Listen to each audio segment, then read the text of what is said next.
Hey everybody, let me talk in this video about Android risking and how we could avoid any person from risking your application. So first of all, what do you mean by Android risking? Android risking is very basic process. You develop your application and you upload your application in the store and you want to gain money from it. Some people come to your application to the store and he download it. And he download this application from the store as APK and he convert the APK to source code as you see it in the previous video.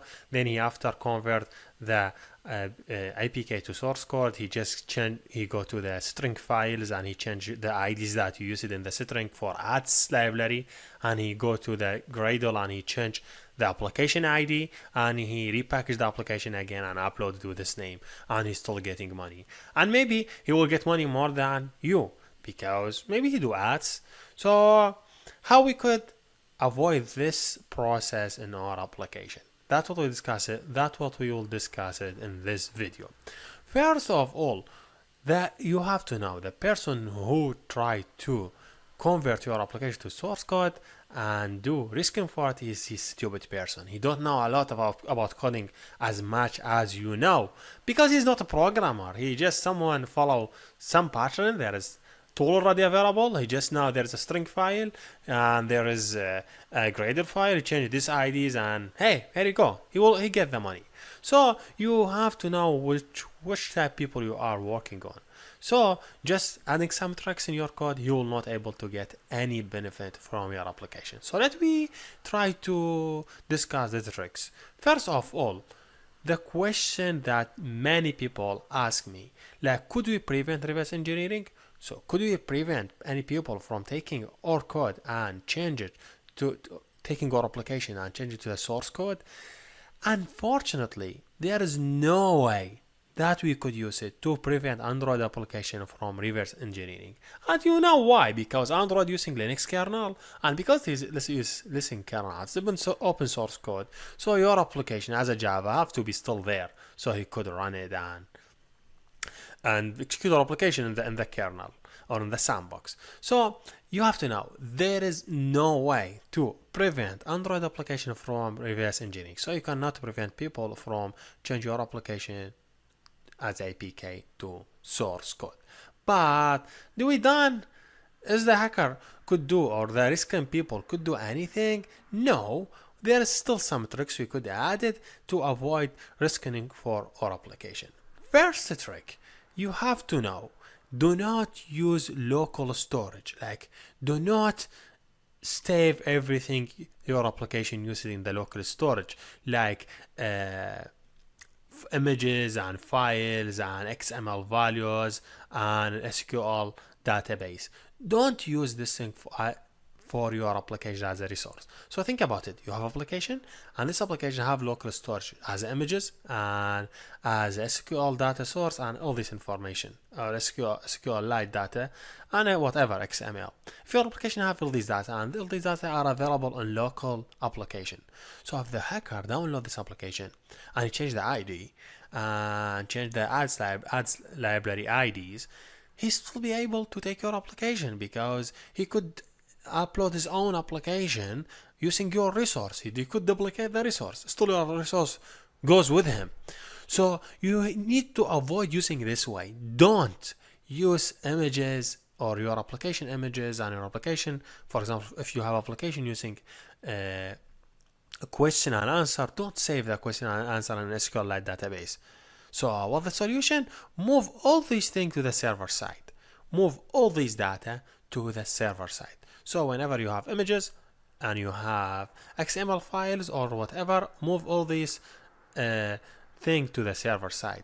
And whenever you want to access to this data, just retrieve this data from the server. But wait a minute.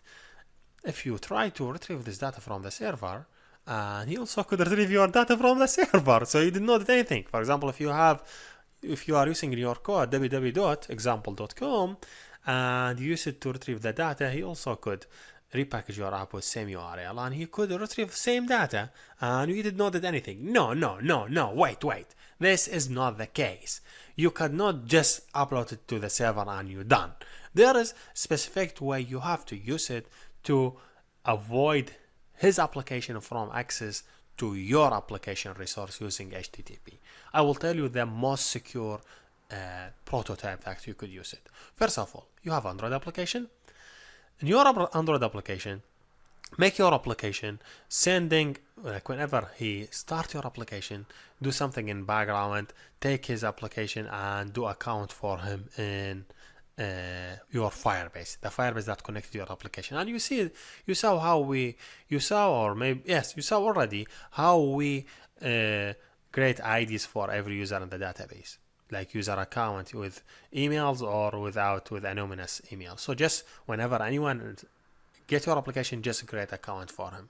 Second thing, when your application want to use a resource for a start point, make him first send a request to the server to access to this resource. But don't make your server directly send him the resource back. Make sure whenever he send a request to the server, you have to send the application ID, and your server will go to the Firebase and look for this ID and see, hey, if this ID saved in my Firebase, okay, I will give him the data. If not, I will not. So using this process, you will make sure you are 100% the Riskin application cannot use to your resource. Why? Because let me go back to the Riskin application. Think about it. This now Riskin application. He tried to access to your Firebase. He cannot do that because every Firebase is associative with specific application ID. So his application cannot use your application resource. So he will access to his Firebase, not your. Now, when he go to the second process in his application and he try to access to your Firebase, to your service, your service will go and check in your Firebase, not in his Firebase, in your Firebase, and he will not find the application ID. He will reject this process, and that is very, very good thing. You could do it to avoid his application from accessing to your resource, so he will not get any benefit. Second thing, make sure you go to the Firebase and go to the SHA certificate fingerprint and add the SHA for your Windows device. So when he tries to do debugging in his computer, he cannot do debugging because he cannot use your Firebase. So try make sure to add this one, because if not, he will be able to do debugging for your application in his PC. So doing this point, you are sure 100% he cannot do that using your Firebase. So make sure doing this thing. Now, last thing, there's another way we could use it to secure our code. So if we have some specific code and we don't want this code to be risking it. So could we do that? Yes, we could do. We know Android now using C++. So just develop your library and write your important point like access to HTTP, access to a credit card, whatever. Write all this code in the C++ library. Then use a program to change it to ISO. This is some type from this type of the C++ library, like when you define your library. Then take this library, add it in the lib file in your application, then access to it.